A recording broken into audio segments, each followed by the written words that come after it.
ಎಲ್ಲರೂ ನೋಡಿರೋ ಥರ ಎಲ್ಲ ಕಡೆನೂ ಪಪಾಯ ಈ ಥರ ಇರುತ್ತೆ. ಇದು ಪಪಾಯ ಮರ.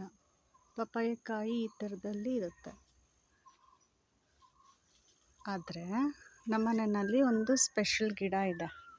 ಅದು ವಿಶೇಷನ ಅಥವಾ ವಿಚಿತ್ರನ ಗೊತ್ತಿಲ್ಲ. ಅದನ್ನು ನೋಡಿ, ಇದು ಪುಟ್ಟದಾಗಿರೋ ಪಪಾಯ ಗಿಡ ಕಾಂಪೌಂಡ್ ಮೇಲಿಂದ ಬೆಳೆದಿದೆ. ಅದರಲ್ಲಿ ಈ ಥರ ನೇತಾಡ್ತಿರೋ ಪಪಾಯ ಕಾಯಿ ಆಗಿದೆ. 2 ಪಪಾಯ ಕಾಯಿ.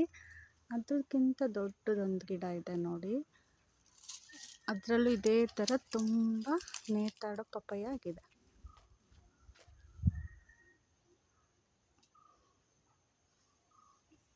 ಇದಾಗಲೇ 3 ಇಯರ್ಸ್ ಆಯಿತು ಬಿಡೋಕ್ಕೆ ಸ್ಟಾರ್ಟ್ ಮಾಡಿ. ಫಸ್ಟ್ ವರ್ಷ 2 ಬಿಡ್ತು, ಮತ್ತು ಲಾಸ್ಟ್ ಇಯರ್ ಗಾಳಿಗೆ ಬಿತ್ತೋಯ್ತು, ಸ್ವಲ್ಪ ಕಾಯಾಗಿ. ಈ ವರ್ಷ ತುಂಬ ಕಚ್ಚಿದೆ, ಕಾಯಿ ತುಂಬ ಆಗಿದೆ.